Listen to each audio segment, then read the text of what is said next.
Quel métier faire? On va voir ça avec le tarot des sorcières. D'abord, on voit que ton talent principal avec le 8 de coupe, c'est de savoir quand il est temps de tourner la page.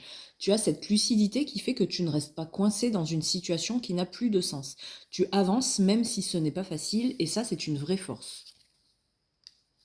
Ce que tu as à donner, c'est représenté par le 2 de lune. Tu apportes de l'harmonie, de l'écoute, la capacité de créer du lien. Tu sais travailler en binôme, en partenariat. Tu as un vrai don pour sentir les autres et trouver le bon terrain d'entente. Avec le 6 de Pentacle, ce que tu attends, c'est de la réciprocité. Tu veux que ton investissement soit reconnu, que l'équilibre existe entre ce que tu donnes et ce que tu reçois. Tu n'es pas dans l'idée de tout prendre, mais pas question non plus de tout donner sans retour. Pour toi, la justice compte. Par contre, le 9 de baguette montre clairement ce que tu veux éviter. Les environnements de tension, où il faut toujours être sur la défensive, lutter pour garder sa place, être en mode garde tes arrières. Ce n'est pas ton énergie, tu cherches plutôt la fluidité que l'épuisement.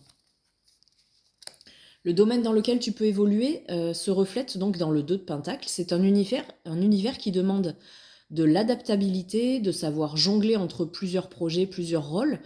C'est pas une voie figée, mais quelque chose de dynamique, vivant, où tu peux exprimer ta souplesse. Avec qui? Alors, le 3 de Pentacle répond avec une équipe. Tu n'es pas fait pour travailler seul dans ton coin, mais pour collaborer avec d'autres, chacun apportant son talent, chacun étant reconnu pour ce qu'il fait. Et pourquoi faire justement? On a le chat de lune qui conclut ce tirage. C'est pour mettre ton intuition, ta sensibilité et ta créativité au service de ce que tu fais. Ton rôle est d'éclairer, d'explorer ce qui est encore flou, de donner une vision différente, plus profonde, que ce soit à travers l'art, l'accompagnement ou tout travail qui demande d'aller voir derrière les apparences. Tu as ce pouvoir-là.